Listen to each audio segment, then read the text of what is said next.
Hello and welcome to Cabrum Aquarium's Discovery Lecture Series. I'm Dr. Julianne Passarelli, the Education and Collections Curator at Cabrum Aquarium. Cabrum Aquarium is owned and operated by the City of Los Angeles Department of Recreation and Parks. We are extremely grateful for the city's support. I would also like to thank Aquarium Director Chrislyn McCarran and our Programs Director Jim DePompe for their support, and a huge thank you to everyone who has joined us tonight. I am happy to report that the aquarium plans to reopen on Saturday, June 19th. But before the aquarium opens to the public, members will have the chance to experience new exhibits and improvements first at an exclusive members only welcome back event on Saturday, June 12th. We will have fun and festive activities, including live music, screening of Night at the Aquarium, food trucks, unveiling of our new Rocky Shore intertidal exhibit, and guided tours of aquarium updates and improvements. This is a great time to renew your membership or become a new member. Please check our website for reopening information.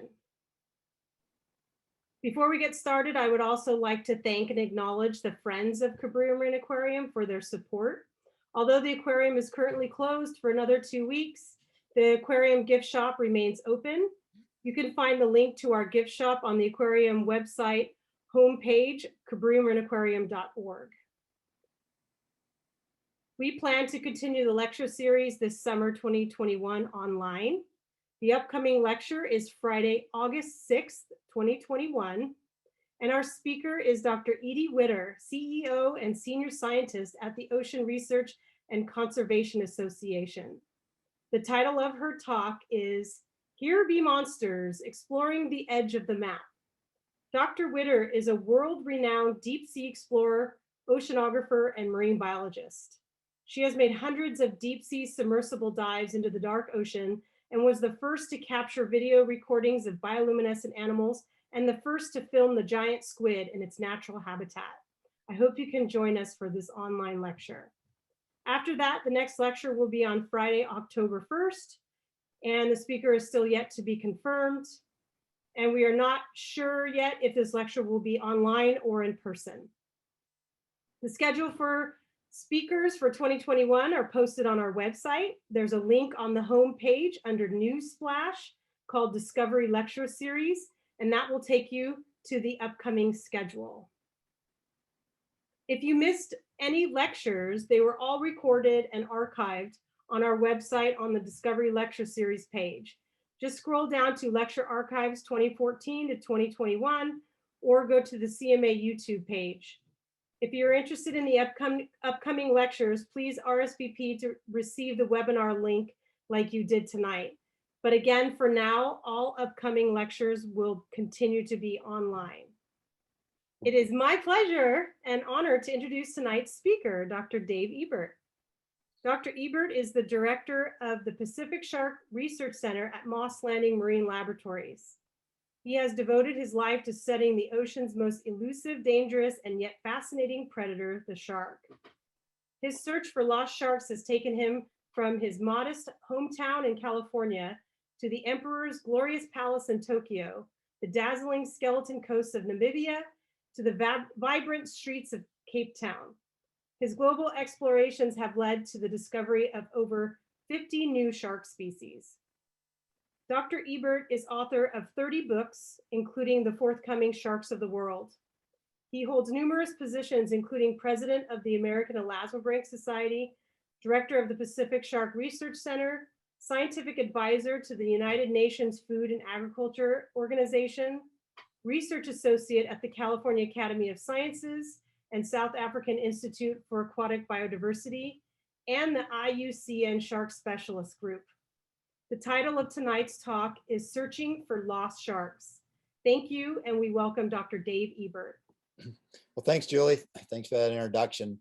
And before I get started, Julie asked me the shark I'm holding there in the picture you're looking at on the screen, and that's a frilled shark that I actually we collected when I was doing a Shark Week show a few years ago. It was one of the Alien Shark series, and they usually have me go out and look for some kind of a weird shark. And actually, we weren't even looking for frilled sharks. We actually happened to catch one of them. And just a quick side story, this particular species was only known, there's only one species known in the genus for well over 120 years until I actually discovered a new species of this shark off Namibia. So anyway, with that said, I'm going to talk to you tonight about sort of my journey as a shark scientist searching for these lost sharks. But it's also part of the story is about my explorations. It's also about pursuing one's passion and taking the road less traveled as I've gone in search of these different lost sharks. Now imagine what it was like just 30, 40 years ago before social distancing was fashionable. I'd load up my truck, I'd head off to the country of Namibia to a place called the Skeleton Coast, which is a fairly remote area, one of the most remote areas in the world. I told my advisor and a few friends I'd be gone for 8 weeks. And if you didn't hear from me in 10 weeks, you might want to send someone to look for me. And all I had really at the time was a map and a compass because there was no GPS, there's no internet, no computer. I was literally an explorer off to search for lost sharks in an area of the world that sharks had never been explored before. That's the thing about being an explorer, is being an explorer, it's almost like it's being a metaphor for life. And that, it's about the path you choose, the road taken. And the question I pose, and I'll come back to later on, is the path you choose to follow in life. Is that one of an explorer or of a settler? And the first thing you need to know if you're going to be an explorer is that you don't follow the herd or you swim with the school, because that's not what's going to set you apart. But to choose this path, though, you have to think outside the box, because to take this road, it's not well traveled. There's no compass, there's no GPS or even a map. Yet this road will hold the most surprise along the way. It can be the most rewarding journey you ever take in life. So with that said, and that mindset, I want to start off talking about a shark probably most of you in Southern California are familiar with, and that's the great white shark, same species of Jaws fame. Now, my friend, Dr. Chris Lowe is a professor at Long Beach State, and I believe he's spoken here as well to your group. He has a program studying the white sharks in Southern California. And maybe some of you know this or some of you don't, but the Southern California area has the largest and best studied white shark nursery area that we know of in the world. And people be kind of surprised how many sharks you see out there. And it shows just how the reason I mention this is because, obviously people go to the beaches in Southern California quite a bit, spend a lot of time there, and yet there's a lot of sharks around. But I just like to say this because it emphasizes that sharks are not really, especially white sharks, which are in the news oftentimes for attacking or biting people, is that they're not out there looking for people as though they're on the menu. In fact, the white shark population is, as far as we can tell, is at an all-time high in California, and even up where I'm based in the Monterey Bay area. We're seeing these little young of the year sharks, as we call them, because they're basically were born probably in less than a year. And white sharks are born at 5 or 6 feet. And so we see a lot of these sort of 5 and 6 and 7 foot little sharks out there. And of course, the sharks are as big as almost a grown adult. But I'll go up in a helicopter in Monterey Bay, and we'll go along a popular beach near Capitola, and we'll go along a 2-mile stretch. I'll count 40 white sharks just in back of the surf. I'll get tired of counting them. And of course, I'm seeing there's people on the beach, kind of sunbathing, and their kids are playing in the surf. And they don't realize there's like 6 sharks just in back of the surf. And again, you have a similar, obviously Southern California is where the main part of this population is. But again, I emphasize that the sharks are not out there really looking for people. And the way to keep it in perspective is that I tell people that in California since 1950, there's been on average of 3 to 4 shark attacks a year. And that in the range is anywhere from no shark attacks a year to maybe as many as 8 on an exceptionally high year. When you think about it in terms of the population of California, has gone from about 15 million people 70 years ago to 40 million people, and people certainly use the ocean a lot more now. The number of attacks really hasn't changed. It's still about 3 to 4. And so a lot of the stuff that the Long Beach State, that Chris does a lot of outreach type and education stuff to let people know, the sharks are not there looking for them and stuff. But it also speaks, as I say, it speaks really well to the health of the environment out there with the white shark. And I might mention California was the 3rd place in the world to implement protections for the great white shark in 1993. And I was fortunate enough that I was living in South Africa in 1990 and 91 when South Africa was the first country in the world to implement restrictions on white shark fishing. So you couldn't actually take them. Then Australia followed in 1993, and then California in 1994. And those, I think, have helped the populations immensely. But it was also other legislation they did back in the 1970s with the Marine Mammal Protection Act. Because you create more food, you're going to have a lot more sharks. But I mentioned this again. The white shark's a fairly well protected species, and it does get a lot of recognition because occasionally there are incidents of with white sharks biting people occasionally. But again, it's something that just again from things like the movie Jaws and other things that kind of shed a little bit of a light on these sharks. The sharks that I tend to look for are what I call like the lost sharks. And the lost sharks are really almost any species outside a white shark or a tiger shark or a bull shark, some of the larger toothy sharks that are known to occasionally bite people. The sharks I look at are things like these little, like you see in the middle here, the spine pygmy shark. This shark doesn't get any bigger than, say, the palm of your hand. And there's 4, 5, 6 species that vie for the smallest shark in the world. On the other end, you have the thing on the left-hand side of your screen, the whale shark, which gets up to 60 feet in length. Now you compare that, and that is the largest fish in the world. The school bus, by comparison, a full-size school bus is about 45 feet long. Now, you can make an argument that whale sharks are a little bit charismatic because they're large, they got a checkerboard pattern, and people dive with them in certain parts of the world, but they have very small teeth. The teeth are not much bigger than your little fingernail, and they're plankton feeders. So they're kind of really cool if you ever have an opportunity to dive with them, but because they don't cause sensational types of shark attacks or something, people tend to not think of them as frequently. Plus, we do get them occasionally off California, but they're not that common. On the other side, you have sharks. Some of the sharks are very specialized, like this cookie cutter shark here. It gets about 2 feet long, it has large sectoral lips, and it has the largest teeth relative to the size of its body of any shark in the world. And you think about that, like a white shark has big teeth, but compared to the size of actual white shark, the teeth are relatively small. Now, this cookie cutter shark I mentioned is specialized. It's a parasite. It goes up to like whales or dolphins or sea lions and takes little like cookie cutter bites out of them. In fact, there's out at San Miguel Island, for example, you can see a lot of the sea lions out there just full of these little pock marks where they've been bitten by these cookie cutter sharks. And so that's kind of where they get their name from. Now, there's one incident a few years ago. There was a guy doing one of these open ocean swims between the Hawaiian Islands, and a guy was actually bit by one of these cookie cutter sharks. Of course, he was swimming over in the middle of the night. I'm like, well, I'd be a lot more worried about cookie cutter sharks and swimming in the middle of the night. But people do those kinds of things. Now, when people think of sharks, they think of things that tend to be maybe a uniform black or gray or brown. But nobody thinks of things like a pink shark with blue fins. But if you're ever fortunate enough to see like a goblin shark, like pictured here, these sharks, when you see them fresh or in the wild, they are actually pinkish with blue fins.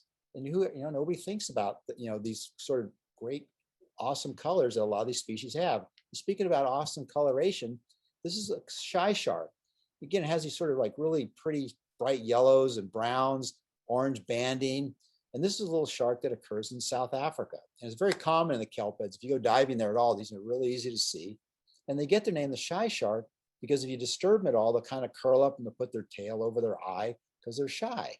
And these, as I said, these are endemic just to South Africa. And this species here is actually, the scientific name is Haploblepharus edwardsii. Of course, we used to call them, as a nickname, we used to call them happy eddies. But if you kind of go up and disturb them when you're diving and they curl up and put their fin over their eyes, they're not such a happy eddy. But these little sharks only get more than about 2 feet in length. Now, another shark I threw in here for today's presentation is called a pajama shark. Now, if you've seen the recent movie, My Octopus Teacher, which I think won an award or something, this is one of that really was, to me, the star of the movie. And it was kind of funny because I really didn't pay any attention or wasn't even thinking about watching this movie. And my nephew says, "Hey, Uncle Dave, you got to check out this movie." I said, "What's it about?" "About this octopus teacher." "Okay, great, let's check it out." I say, "Oh, South Africa. Okay, I know that. Yep, I know that place really well." "Oh, pajama sharks. Yeah, they eat octopus." Movie over. So I hope I didn't spoil the movie for anybody that hasn't seen it. But anyway, these are the little sharks. They get about 2.5, 3 feet long, and they're really common to see in the kelp bed down there. Other little adaptations that some of these sharks have, and again, this is what's called a taillight shark, and that's because near the pelvic fins or the rear fins in the shark, they have glands that secrete this blue fluorescence. And you can see it there in the lower corner. And this is a shark that's only known from one specimen ever caught off South Africa, and there's a couple off South America. You know, it's only known from like 4 specimens ever. And we don't really understand what this fluorescence is, but other than that, it must have something to do with, obviously, it's a deep sea shark that we don't know much about, but it seems to secrete this stuff. And I added this one into the talk because it's been in the news lately they talked about this seal sharks off New Zealand, which is another deep sea species, and they have what are called photophores that actually produce bioluminescence. And so again, I show some of these things just to give you a sense of the diversity of these different sharks, some of the adaptations they have, and with a lot of these species we know almost nothing about. And again, another kind of a unique adaptation you see on sharks are these examples of 6-gill saw shark. Now what's interesting is that most sharks, here's a good trivia question for you, is almost all sharks have 5 gills on each side of the head, 5 gill sets. None have less than 5, but there's 8 species that have 6 gills, and there's 2 species that have 7. And one of the 7-gill species, the broad-nosed 7-gill, occurs off the California coast, and I know guys down in La Jolla will go diving with them. And that's a shark that has a lot of sentiment to me personally, because we did my master's thesis here in California on that thing. But this saw shark here, as you can see, has a rostrum that's basically saw-shaped, a nose basically. And what it does is it'll swim into a school of fish, it'll whip that thing around back and forth and wound and injure and kill the fish, and then swim back to eat them. That's how it captures its prey. Now, the saw shark shouldn't be confused with a sawfish, and because the gills on the saw shark are on the side of the head. A sawfish, and I'll talk a little bit more later, has the gills underneath its head. And that which leads me to bring up about rays, and which is a sawfish is actually a type of ray, or as I like to refer to them as a flat shark. Now this here is a guitar fish or a guitar shark that it was taken underwater, and this is a South African species. And the thing is with rays and sharks are basically the same thing, in that if you take a shark and you flatten it and you move the gills underneath the head, that's really what a ray is. And I use the term flat shark oftentimes when I speak to audiences, because if I say a ray or a skate or a stingray or something, people kind of go, okay, that's cool. But if I say flat shark, it gets more attention. And why is that important? Well, there's actually more species. The rays are actually a more diverse group than the sharks, and yet they're equally as vulnerable from things like overfishing and habitat degradation. And so I try to get this into people's conscience that these are related. Basically, they're just another type of basically a flat shark. Also, something like this is also called a ghost shark. There's also, I should say, it's called a ratfish. Sometimes it's called a water bunny, chimaeras. And the thing is this is also a type of shark. But they're also in some parts of the world called ghost sharks. Now, if I refer to them as a ghost shark, people, again, that pay more attention. I get reporters call me up all the time, want to find out more about ghost shark. And my lab does a lot of research on this particular group. And again, this is one of the oldest fish lineages going back almost 400 million years. And the thing that unites these ghost sharks and the flat sharks and what you consider, like, say, a true shark, is they all have a cartilaginous skeleton versus a bony skeleton, which is like you and I have, or like, rockfish, salmon, halibut. Those all have bony skeletons.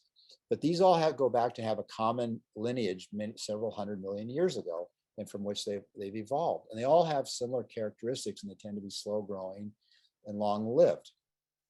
Now, when I get question I frequently get with these things, like, well, that's kind of cool. We didn't realize there's all these different types of sharks. And I'll ask an audience, like, well, how many species of sharks do you think there are?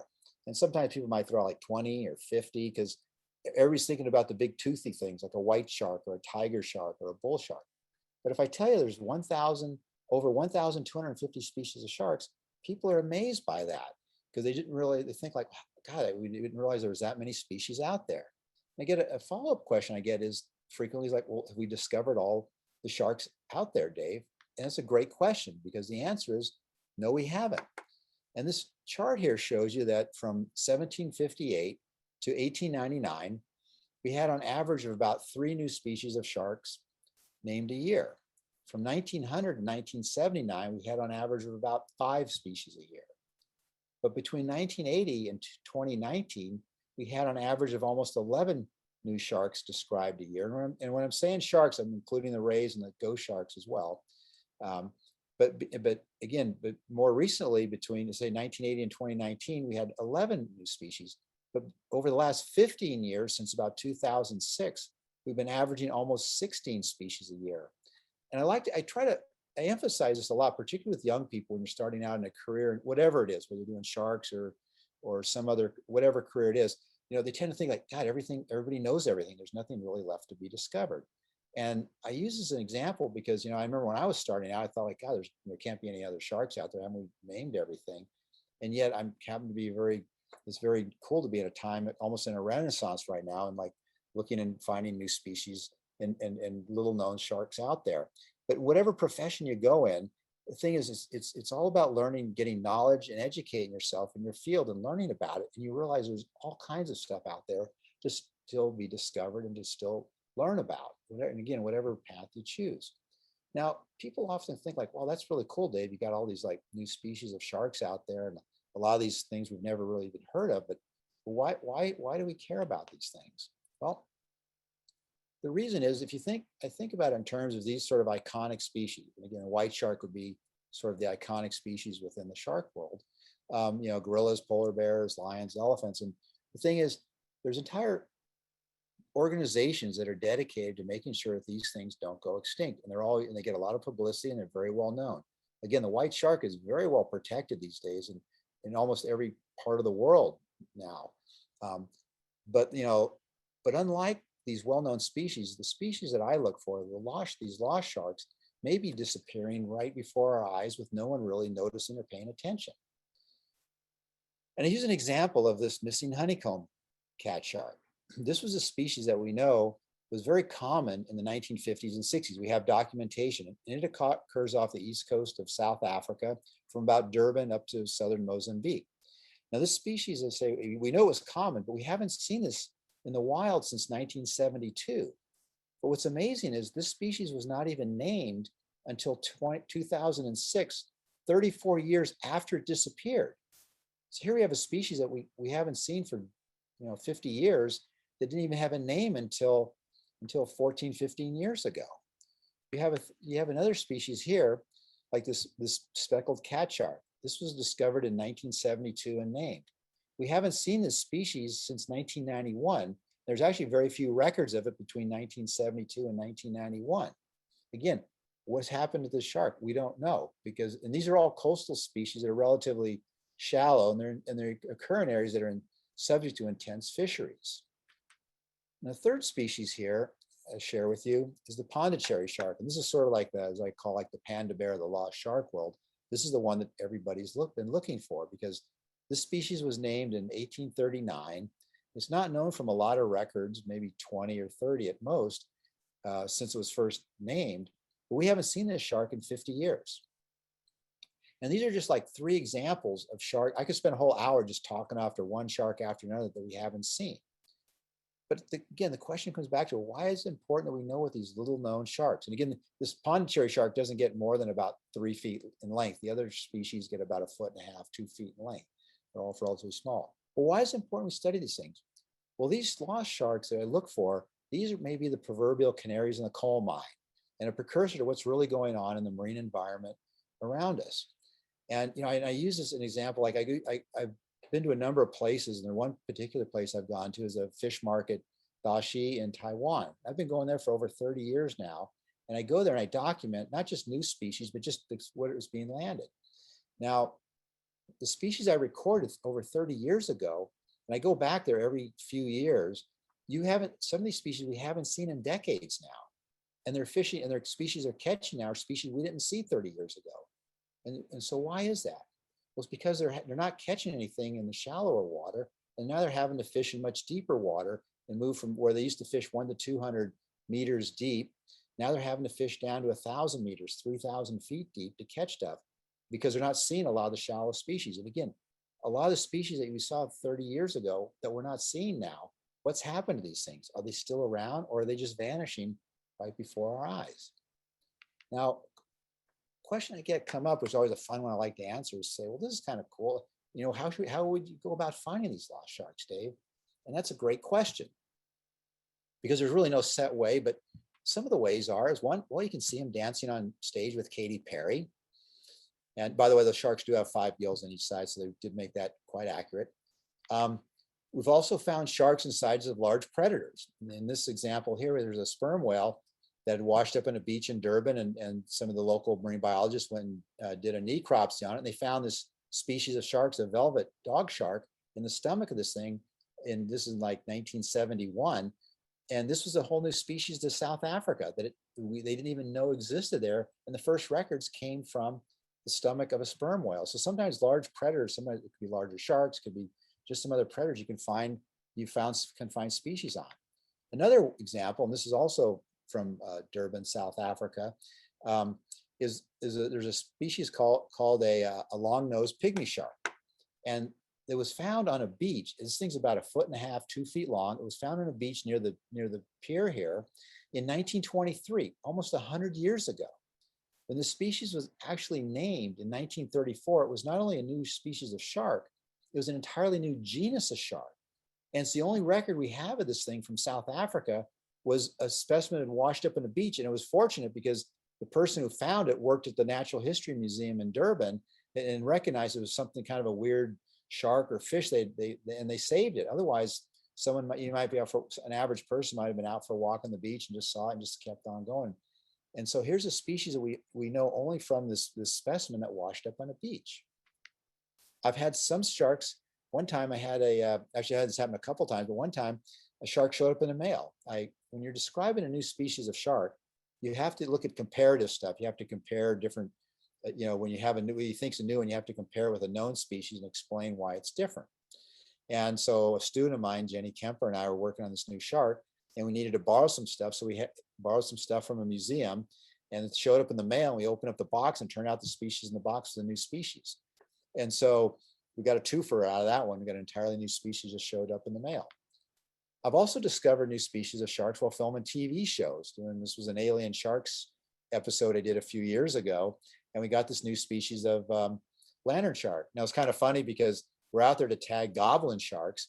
And of course, we catch this which looks to be a new species of shark. And of course, myself, my student, Vicky Vasquez, and my Japanese colleague, Kazu Nakaya, we're all excited, like, well, we think we might have a new species of shark. And the film crew's thinking like, well, why aren't you out? Aren't you guys interested in the goblin shark? Well, we know what a goblin shark, I've seen those before. We'll tag that in a minute. But this is a whole new species of shark. So sometimes, you find them just in the middle of doing a TV show, which is kind of cool. But the best place to find new species of sharks is going to fish landing sites or to fish markets. Now, you think like, what about going out on a research boat, Dave? I've done that. I've gone out on research boats, many times throughout my career. I used to, when I was especially when I was a grad student, spend a lot of time at sea. And it's really cool to do, and you'll get some stuff, but you're one person on one boat in the ocean. Whereas if I go to these fish markets, like this one here in Sri Lanka, there'll be 100 boats out there, and I just wait for them to come in and see what they're offloading. And again, I document everything that's coming in because, somebody later on, years from now, might want to know, like, what were they catching, then versus now. And so I document stuff. I see if there's anything new or unusual coming in, and it's surprising what I often find are some new species of sharks. Well, here's interestingly, the other part of that is when I'm going to these fish markets, is I love to talk to the local fishermen, because these guys, they've been fishing for generations, going back generations, over 100 years or more, oftentimes in the same family boat. And these guys just have, even though they probably don't have an academic education, they have fisher knowledge. And these guys can tell you about the sun, the moon, the tides, everything, the weather conditions, and when you're going to catch certain species in certain conditions.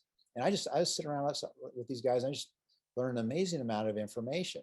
Well, an interesting story I had a few years ago when I was in Sri Lanka was a colleague of mine, about 6 months before I went to Sri Lanka, sent me this picture he got of this really weird shark he saw at this fishing village. Now, a lot of these places I go to are not easy to find on the map, if you can even find them on the map.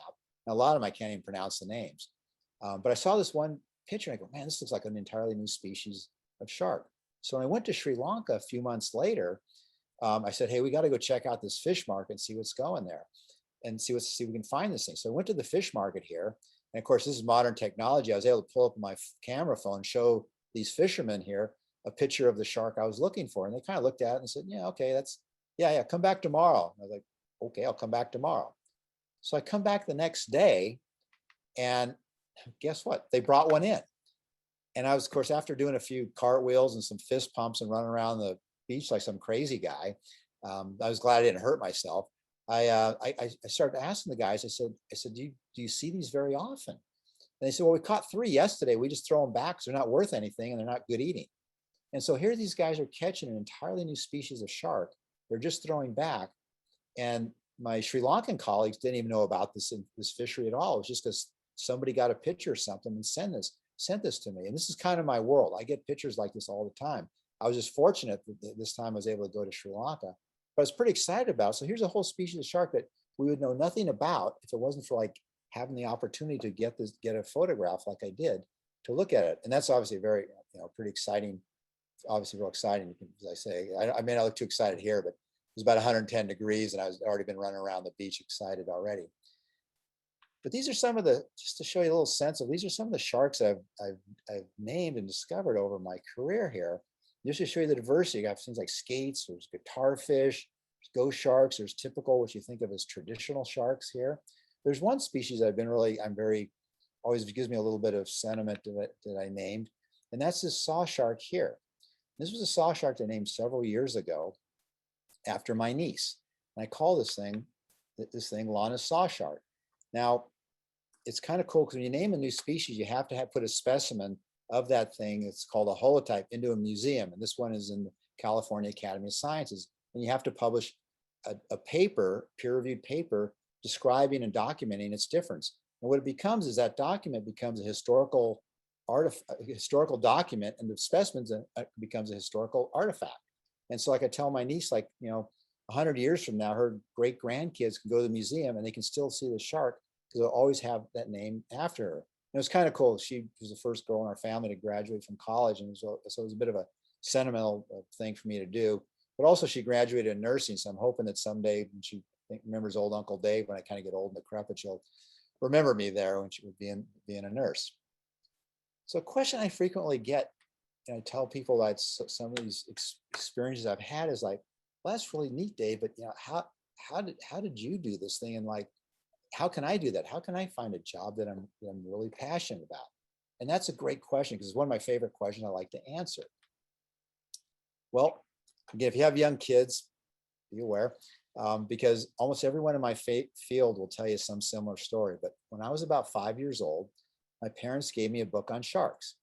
And I thought these were like the coolest things I'd ever seen. And now, of course, you're 5 years old, so like sharks, dinosaurs, whales, they're all kind of cool, but you think kids are going to grow out of it. Well, when I was 10, I thought, I hadn't grown out of it. I go, I really like sharks. I really like to I would really like to travel someday because I used to love geography. And so I decided at 10, I was going to travel the world. I was going to look for sharks. I was going to figure out a way to get paid to do that. Now, I had no idea how I was going to get from where I was to where I wanted to go. I knew what the end game was, but it was a journey I had to take to get there, which was sort of like going off to Namibia with only a compass and a map. And this is kind of where having an adventurous spirit, kind of an explorer's mindset comes into play. It's stepping off in the unknown, really, without knowing what comes next, because, well, if you know what comes next, it's not really an adventure. So, and I was very fortunate because when I had this crazy idea when I was 10 years old, there was no field of shark research. And just to divert for a second, this field of shark research really came out of the movie Jaws. Now, there's been a lot written on a lot of negative things that came out of the movie, which came out in 1975, and I was a high school student at the time. But what it really inspired a lot of people were asked questions like, well, how many sharks are there? How old do they get? Where do they live? Where do they move to? And so this whole thing started to come together in the late 70s and really took off in the 1980s. I was very fortunate to be in that first wave of young researchers that came of age when the whole entire field of shark research started. And Chris Lowe over at Long Beach, he was another one. We all kind of came out, grew out of this together. And, it's kind of funny because I was in like high school, I went to my high school counselor and, my senior year, and he asked what I'm going to do. And I said, well, I'm going to go travel the world and study sharks. He thought, oh, that's a nice plan, Dave. I'm glad you got something to do, but what's your plan B to get paid? And well, I'm going to figure out a way to get paid to study sharks.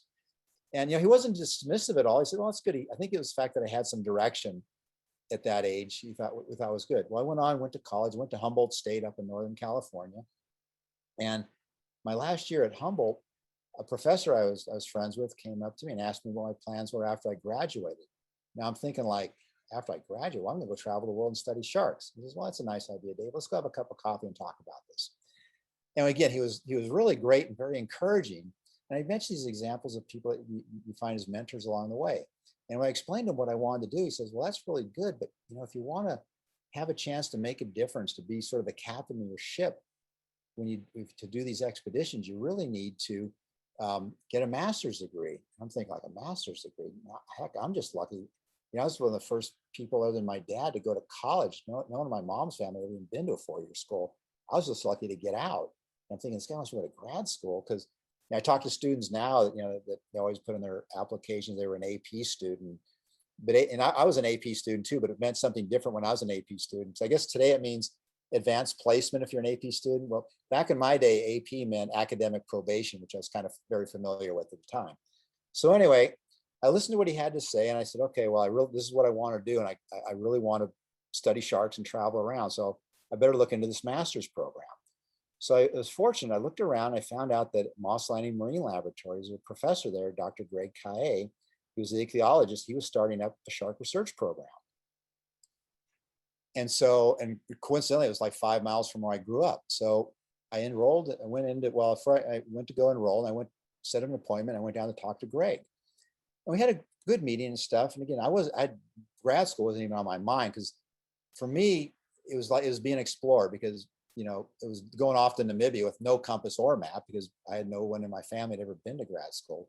So I went there, I tried to talk with Greg, and we had a good meeting. And I was getting up and, thanking him for his time and everything. I kind of asked him, like, what do you think my chances of getting into the grad school are? Greg kind of sat back in his chair and he said, oh, Dave, getting in is not your problem. Your problem is going to be getting out. And I was like, okay, that's fair enough. And, the thing was, and I share the story with people because Greg gave me a chance. I mean, I wasn't like at that point a terrific. I was an average student and stuff, but obviously you're going to go to grad school, you needed to kick it up a few notches. But he gave me a chance, and if I failed at grad school, then it was I failed. It wasn't on Greg, it wasn't on my parents, it wasn't on anybody. But he gave me the chance. He let me in the door to go for it, and it was the best decision I ever made, was going to grad school there, because it was the first chance I had to actually work on sharks. And I worked on broad-nosed 7-gills and 6-gill sharks for my master's. But the bigger thing was the people I met on that journey going through grad school. And I met a lot of wonderful people that, were very prominent in the field at the time, that took their time to, listen to me and would help me out and give me some advice. But one of the people I met during that time was a fellow named Leonard Campagna. Now, at the time, Leonard was one of the top shark guys in the world. And he was at Stanford University, and then he moved over to the Tiburon Marine Lab, which is run by San Francisco State, just across the Golden Gate Bridge, if you're familiar with the Bay Area at all. And now, actually, if you ever watched the movie Jaws, the last credit that comes up in the original movie acknowledges Leonard Campagna. And he was acknowledged because he actually worked on the mechanical shark Bruce with Steven Spielberg back at the time when they were doing the movie, because they wanted to make it as accurate as they could. Now, if you watch it today, it looks a little hokey, but if you saw that back in 1975, that thing looked really real. But the thing is, over that time, getting to know Leonard was one of the best experiences, because I've been on this sort of journey, on this path that I knew where I wanted to go on this sort of road less traveled, as I refer to it. Well, the thing I realized with Leonard as I got to know them is that he was also on that journey. He'd been further down the road than I had, but he was that sort of fellow traveler that I was looking for, to really help. I could really learn from, and I learned a hell of a lot from him. And as I was finished up my master's degree, Leonard took a job in South Africa at what used to be the J.L.B. Smith Institute of Ichthyology, and now the South African Institute for Aquatic Biodiversity. I went up to see him and have lunch with him and say goodbye and stuff. And as he was leaving, I said, hey, Leonard, if you need anybody to ever carry your bags or something, let me know. And I was almost like a throwaway sentence, like, hey, good luck, have a safe trip. And you know what? 8 months later, Leonard called me up and he said, "Hey, Dave, I have a PhD position. It's all funded here in South Africa. If you want it, it's yours." And I was off. And from that, I've never looked back as far as pursuing my dreams. Here I was. I finally, after years of working hard and working toward this goal that I really didn't know how I was going to get there, I was going to South Africa and I was going to study sharks. And from there, and from those, I've had some amazing opportunities. I've worked on 6 continents. I haven't made it to Antarctica yet. That's trying to work on that. But I've been in over 35 countries, and it's just been an amazing experience that this journey has taken me on. And it was all because I just had this direction and things that, again, same thing in grad school. I had experience that came up that I never would have thought about. When I was doing my master's, one other thing real quick is that two of the things, parts of wisdom that Greg imparted on me is, he says, if you want to get anywhere in this field, you need to be able to publish and you need to be able to speak publicly. Now, I know you may have a hard time believing this now, but I was actually a fairly quiet, introverted person at that point in my life, and I couldn't write to save my life. But it was like, okay, this is what I needed to do. This was the next hurdle I had to overcome. I got into grad school. I was getting a master's degree, but as I was going through the master's, I had to learn how to write, because you can't get out if you can't write. So these are just things I learned along the way. Well, when I got to my PhD, I was trying to, again, we didn't have digital cameras and stuff like you do today. So I was trying to describe to people how to learn about different sharks. Well, Leonard and I finally decided, like, let's just write a book on the sharks and rays of Southern Africa. And it ended up being my first book. It published 30 years ago, which was a field guide to the sharks and rays of Southern Africa. And this is a copy of the book here. If you can see it here, just hold it up. And I never in my life thought I'd ever even write a book. And that was my first book. Well, now here I am 30 years later, and now I have my next 2 books coming out this summer, which I know is a shameless plug, but in July, I got the one book here on the right side of your screen, The Sharks of the World, that I just finished completing. It'll be out here in the US. It's being published by Princeton University Press, and you can get it at Princeton University Press, Amazon, usual spots. And in August, the follow-up, there's going to be a pocket guide to the sharks world coming up.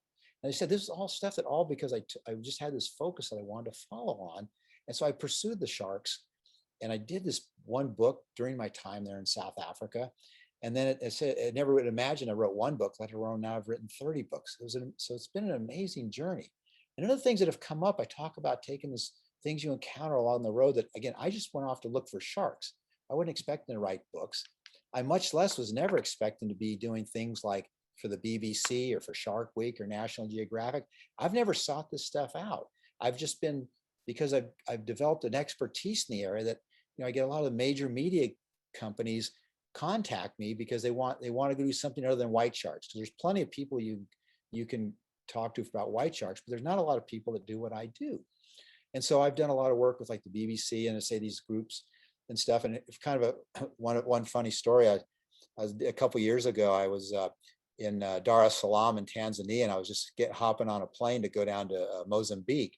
And I literally was handing my ticket to the flight attendant. My phone rings, and I look at the phone, and I says, "Oh, it's from the BBC."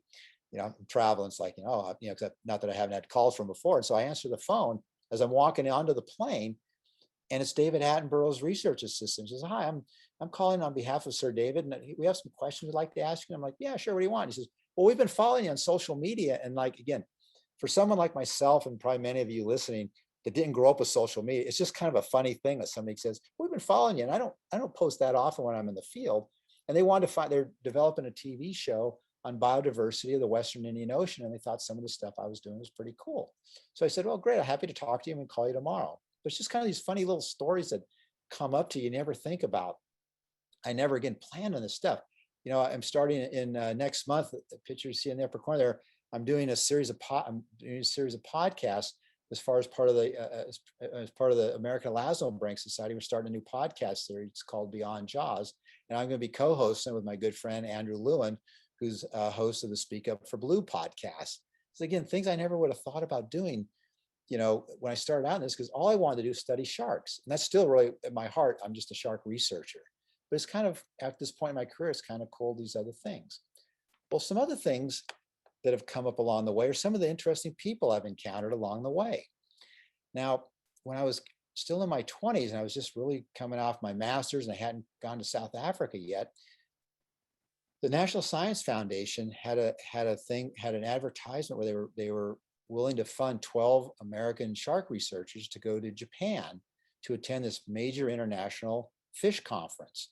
Now, outside my field, in my field it's known, but outside the field, we don't realize that the Emperor of Japan, Akihito, is actually a specialist. He's an ichthyologist. He specializes in gobies.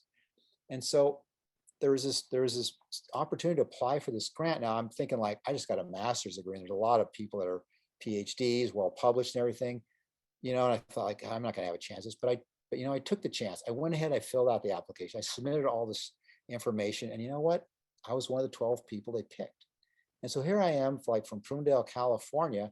I'm having dinner at the Emperor's Palace in Tokyo, shaking hands and meeting the Emperor and Empress. And so it was just, again, one of these things, amazing things I've encountered during my journey. I was in South Africa during a very dynamic time in the country's history. And I was based at the South African Museum, which is across the street from Parliament. And on February 11th, 1990, I found myself down at the Grand Parade listening to Nelson Mandela, who had just gotten out of prison that day, speak to the audience. And for most of you, it's a history thing. Some of you were probably around when that took place, but if you ever see images of when he spoke at the Grand Parade, I was actually there in the audience. I'd go into, like, the local store to pick up some stuff for lunch or something. I'd have Bishop Desmond Tutu standing next to me in line. So, how's it going, buddy? It's just interest. Anyways, it's some of the unexpected things I've encountered in this journey I've been on. But the people I've really enjoyed the most, even though I drop a few named people there now, the people I've enjoyed the most are the people I've met in villages, in towns, places you've never even heard of, or let alone can pronounce. And I've spent a lot of my time in Africa and in Asia, especially. And these are just some of the people that I've met and become very good friends with. Many of them, my Chinese colleagues, friends in the lower corner there. I met those guys in 1988 when I went to go to Japan, Taiwan the first time. I lived there for 3 months. These two were all the same age, and I got to know these guys. The guy in the middle is Captain Chen. He's one of the top fish boat captains now. The guy on the other side, Professor Zhuang, he's one of the leading shark researchers there. And we've been friends now with these guys. I go back every few years, and it's just like old times there. And so this has been a really part of the whole journey. It's just some of the people I've met along the way. Now, one of the people I want to just share a quick story with here is my good friend Abdullah. And this is a young man I met a couple of years ago in Zanzibar, and he works for the Wildlife Conservation Society. And what young Abdullah does is he goes to the fish markets and all the landing places, and he records the species that are landed there. Now, he doesn't have the opportunities like a lot of us do to be able to travel around, get in a plane, and go places. Tanzania is not a very wealthy country. It was a very poor country. But the thing with Abdullah is he loves his community, and he wants to make a difference in his community and in his country in any way he can. And so by going out and collecting the data, he's helping make a contribution to the National Plan of Action for Sharks there in Tanzania. But the thing is, when I went there to work with him, and I often work with young people like this. Well, I used to be a young person myself, but we get to know each other, and he's very helpful to go around to the markets. Well, and it's a great opportunity for him because he doesn't get a chance to interact with someone international like myself. Well, we were going to the markets every day, and then one day he shows up about 10 minutes late. No big deal. I wasn't too worried about it. I'm used most of the days he was waiting for me. He was early waiting for me in the lobby. Well, he comes walking up there, and he starts apologizing to me real profusely. And I said, "Oh, don't worry about it, man. It's no big deal." He says, "Well, he lost his phone." I said, "Oh my gosh." He says, "Well, let's go look for your phone." And he said, "Well, actually it got stolen." And I was like, "Oh, well, let's go talk to the police and file a report." And as I'm saying this to him, I see he's got this big bandage on his shoulder. And I go, "What happened?" He goes, "Well, when they robbed me last night, I got stabbed with a panga." Now, a panga is a machete, basically, and it hit him right on the shoulder. If it would have been over here, it would have cut his carotid, and he'd probably been dead. He spent the night in the emergency ward where they stitched him up. He left the emergency ward. He walked 6 kilometers in about 110-degree heat just because he didn't want to miss a single day going to the fish market with me. Now, of course, I put him in a cab and says, "Go home and rest for a few days, and I'll catch up with you in a couple of days." I know my way around the market now, thanks to you. But I'm thinking like, here's young Abdallah doing this, going to all this trouble. And I realized he was a fellow traveler. He was the same where I was many years ago when I was a young person just starting out. But why is Abdallah doing this? Well, he's doing it for something like this. This is called a lost shark. This species was named in 2019. Now it occurs in Southeast Asia. It doesn't even occur in Zanzibar or anywhere close to where he is. But this shark was known from 3 specimens that were found in a museum from 1934. When this shark was formally named by a couple friends of mine, Will White, Pete Kine, and Mark Harris, this shark was declared extinct upon being formally named. If it wasn't for these 3 specimens, we'd have no idea that this little shark that gets about 2-3 feet long even ever existed. Now, even though this thing doesn't occur in Zanzibar, this thing does. I talked a little bit about sawfish earlier in my presentation. Sawfish used to be very common in East Africa. In fact, Zanzibar used to be very common. We know this because the rostrums, people have kept as curios, and they keep them for decades. These things, when you see them, if you see one now, it's an event. Abdullah's never seen one. He may never see one in his entire life. His kids almost certainly never will, let alone his grandkids. But why is he going out here? Why does he not want to miss a day learning what he can from me while I'm there? Well, it's for something like this. This is a wedgefish or a shark ray. These things are still common to see at the markets, but they're, along with the sawfish, 2 of the most critically endangered groups of flat sharks, or just sharks in general, anywhere in the world. And he wants to make sure that these things are still around for his kids to see and his grandkids. He's committed to doing something bigger than himself, that he didn't want to even miss a single day of going to the market, that what he could learn from me. And they say he was like a fellow traveler. And as I say, this was my opportunity to pay it forward. As much as Leonard was that traveler I looked for, now is my opportunity to help and guide young Abdallah. And we keep in touch all the time. Many of these people I've shown you here, I didn't talk about the other ones. I don't have time this evening, but I keep in touch with them. Like Abdallah WhatsApps me all the time to get some stuff. And it's just incredible experiences I have to be able to now be a mentor to this young man as he sets off on his journey. And then for me, it's taken my journeys now come full circle for me. Now, I want to come back to the question I originally posed at the beginning of my talk. Do you want to follow the path of an explorer or a settler? I decided many, many decades ago, when I was 10 years old, that I wanted to go on a journey that was going to take me on the road less traveled. I started with a focus, a passion. I sought out a path in life that would take me around the world in search of lost sharks. What I found was so much more. The true find has been in the people that I've met, many of whose lives I found inspiration in, like young Abdallah. And in some way, a small way, I hope that I've been able to inspire some of them. So as you set off on your journey, especially you young people that are just starting out in life, I want to leave you with these thoughts. The road is in front of you. The path you choose is yours alone. Whichever road you choose to pursue it with a positive attitude, a drive, a focus, a passion, and persistence. And you'll find your life much more enriched during your journey. I just want to say good luck on your journey. And I hope each of you finds more than you're looking for as you set off in search of your own lost sharks. And I want to thank you for listening this evening and wish you happy trails. And if you want to follow me on social media, here's my handles. And thank you very much. I'm happy to take any questions. I know there's tons of people clapping, so I'll just clap for everybody. Thanks, Dave. That was awesome. That was Thank you. awesome. Good.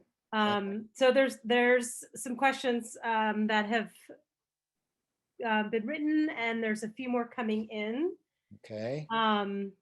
So I love that. I love to travel too. So when do you think you're going to get to your last continent? I'm working on that now. It's like if I have to just like figure some way just to go there on a tourist, but I got to get a picture with an emperor penguin. Yeah. That's my big bucket list thing. I know it has nothing to do with sharks, but I don't care. This point in my life, gotta go. Gotta get that last continent. Yep. Okay, well, thanks to everybody for listening and attending tonight. If you have questions for Dr. Ebert, go ahead and put them in the Q&A, and we'll get to as many as we can. The first one I'm going to read to you, Dave, is from Catherine.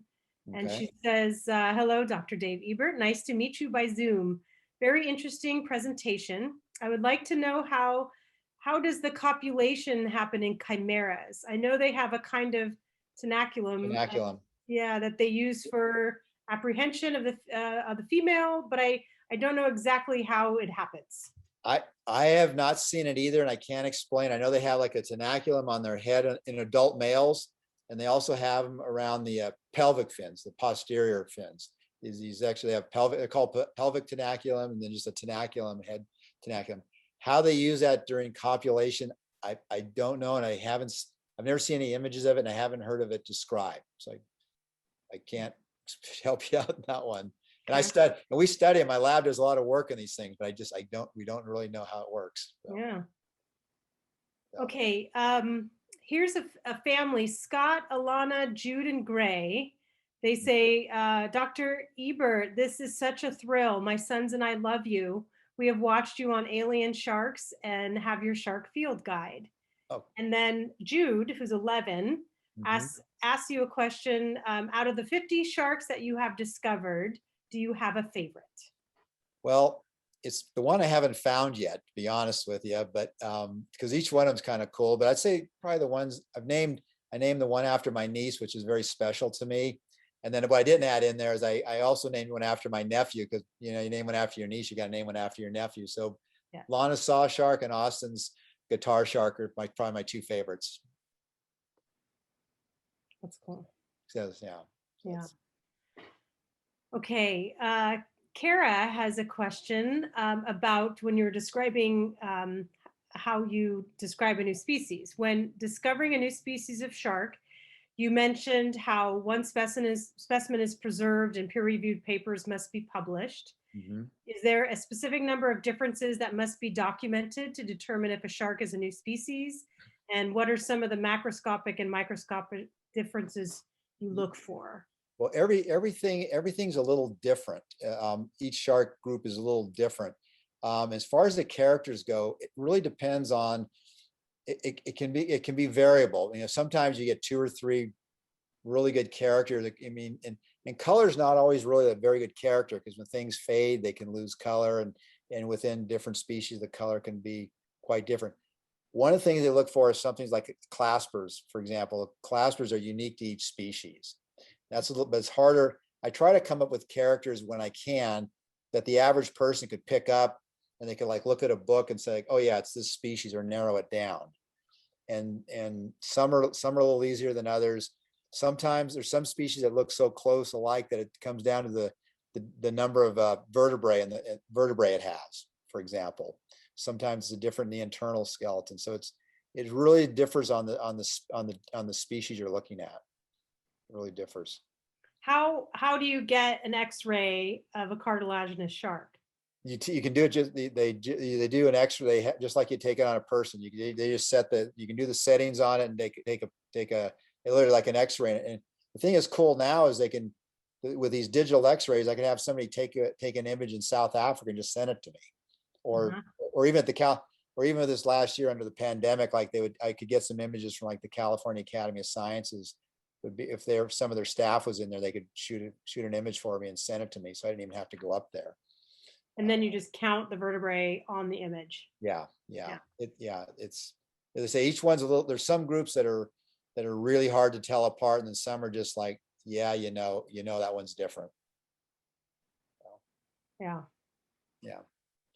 When you're familiar with that group, you could just tell. Yeah. Well, like that one picture I show is a good example. It was that lantern shark. I've done a lot of work on the lantern sharks. I've named about 8 new species of them. So I really know that group well. And so when we got that one, I was like, damn it, I'm sure that's a new species. My confidence was much higher. Other times it's just like, I think it might be different. And it's almost a way to think about it is going out to the markets and on the boat's cool. But the really kind of the fun part of it is the forensics, the CSI part of it. If you enjoy the CSI shows, that's kind of what it is, going back and doing the forensics to document why it's different. And that's it's actually kind of a fun part. If you like mysteries or detective things, that's kind of what it's like. Yeah. So, Okay, Mary has a couple questions. She wants to know, have you ever been bitten by a shark? um, yeah, I kind of got nipped by like leopard sharks and couple of skates, but and they could hurt. But I sort of got nipped where it kind of grabbed my slickers, my overalls and stuff. So it didn't actually break the skin. But those, if you're familiar with leopard sharks, they have relatively small teeth. You can still hurt if you get your fingers in there, but not like a white shark, say, would hurt. And Mary's next question is, are the sharks at the fish markets deliberately caught for food, or are they bycatch? Well, a lot of the places I go in the world, bycatch, a lot of these places are fairly poor, and so any protein they keep. I mean, nothing goes back. So when you say bycatch, yeah, they're not really targeting maybe, but they'll consume it if they catch it. That's why that one shark that I mentioned that the guys threw back was a little surprising, because usually in a lot of those places like in Africa and stuff, I mean, really almost nothing goes back. They keep everything, and they'll utilize it for one thing or another. Yeah. Yeah. So, Okay, here's another one. This is from Gray, who is 7 years old, mhm. from that same family. Do you have a favorite place to visit, and where else do you want to explore to look for sharks? Um, I couple places I've gone back repeatedly is like Taiwan or South Africa, but again, my favorite place is someplace I haven't gone yet, because it's all about the adventure. And not that I mean, I go back to Africa almost every year when outside pandemic times, but it's going somewhere new. Like, the last few years I've been to Sri Lanka and Zanzibar and a few places, and it's exciting. It really gets my adrenaline going when it's someplace I haven't been before. Mary has a question about the Southern California um, white shark nursery. She wants to know a little bit more about it. Where is it located? It's basically throughout the entire Southern California bight, from Ventura down to San Diego, maybe. I'm not sure the exact place, but all that whole area is just full of white sharks. And I know this from talking with Chris and seeing some of the stuff his group puts out. And if they frequently put up the Shark Lab there at Long Beach. He has outreach stuff at a lot of the beaches there. And so by all means, go up and talk with them. They're really good. And you can find information out on their website as well. They have a new canopy called the Shark Shack. Yeah, I know. I know. If you see that on the social media. Yeah. As I mentioned, up in Monterey Bay, the little sharks. When again I grew up in that area. If you saw a small little white shark, it was usually associated with an El Nino year. But since about 2015, we've had these little sharks up here consistently now, and I think they're basically their whole range of their nursery area is now expanded to Monterey Bay, just because the population's doing so well. And I have to admit, as somebody when I was younger, I used to do a lot of well, I still do diving, but I used to do a lot of spear fishing, free diving and spear fishing. And when I go up in the helicopter and I look at these sharks now, I'm thinking like, man, I don't know if those sharks are around. I never saw one when I was out spear fishing for halibut or something, but boy, if I had that knowledge, I might have rethought that. So, Yeah. yeah. Okay. Kara's got another question. From the movie Jaws, I could guess your favorite character might be Hooper. Am I right? Yeah, that's usually a good call. Yeah, that's a good call. Seen that movie in a long time. Yeah, it's a good movie. Yeah, I still think it's a good movie. Of course, I can remember seeing it when it first came out, so it's pretty good. Yeah. Okay, another Mary. This is a different Mary. How do we mitigate the shark fin soup tragedy? I presume he's talking about shark fins. I think there's a lot of time. I think the shark fin thing at times is a bit overhyped in some cases. Like in a lot of, and I want to try to word this carefully. In a lot of places where sharks are fished and caught for the meat, there should be a way to market those fins because those sharks are being taken already. It's when they're fishing and just taking the shark, cutting the fins and throwing them back, that I have a real problem with. And so, I think one of the things, if there's, then a lot of times when they've had shark fin, it's not as much of an issue in the U.S. in some of these countries here, because there's usually some provisions that if there is a shark fishery, that they can keep the fins and sell it as an extra thing because they're already taking the shark. But in a lot of these other countries, as I mentioned earlier, they're already catching the sharks for food. So I don't have a personal problem if they're going to make, because a lot of these villages are pretty poor. The problem I have is, for example, like the soft fish, which are mostly kind of I'd say an incidental catch, or more of a nuisance when they used to catch them in parts of Africa. But you have people going in now paying, if they caught one, they'd just eat the thing and that'd be it. But now they have people going in and paying a lot more money for the fins of the soft fish. And again, this is why I really try to emphasize the flat sharks, the rays, because the soft fish and the wedge fish, soft shark rays I talked about are really endangered because there's a premium value on their fins. They get more than a lot of the true shark fins of those particular species. So sorry for the long-winded answer, but it's a little more complicated answer than I think so. Okay. Rosemary wants to know what determines a new species versus a one-off mutation?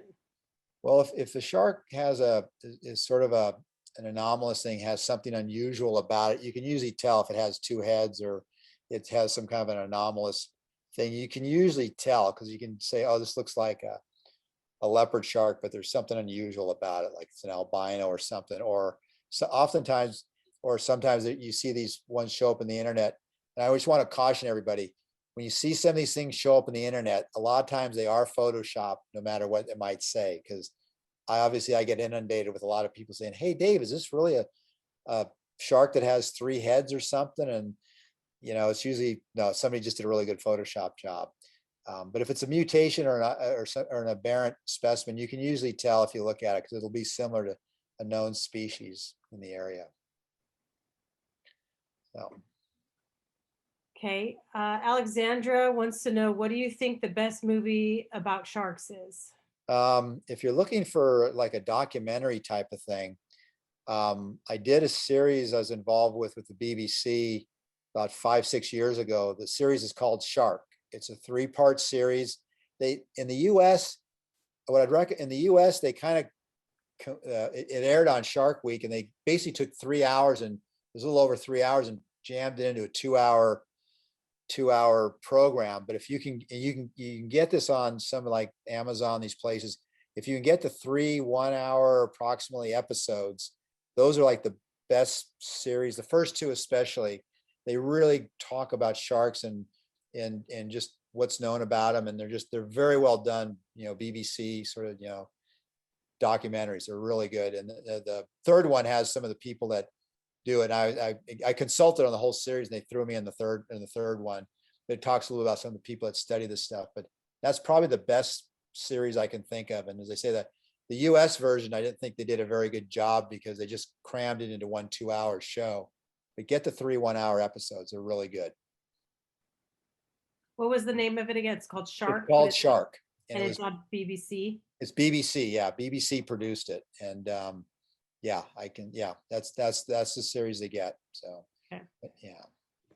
Can you talk a little bit about I forget if it was a cat shark and the bioluminescence on the tail? Yeah, this was actually, it was a type of dogfish actually. Dogfish. And and the dogfish, a lot of those are deep sea. Lantern sharks are another one. They get their name because they actually have bioluminescence, and there's about 40 or 50 species that we believe has this bioluminescence. That tail light shark that I showed you there, it's a bizarre adaptation that we don't really understand because we only have a few specimens. The one off South Africa was caught in 1966. The second one came off Brazil in 1980, and then there was 2 caught off Chile in 2008, and that's the only records we know of these things. And we know they ooze this bioluminescence, but nobody's really had an opportunity, because they're usually caught like on a research boat or something, and they're frozen and stuff. And by the time people get a chance to look at them, you know, they've been preserved already. Nobody's had very little opportunity to look at them fresh.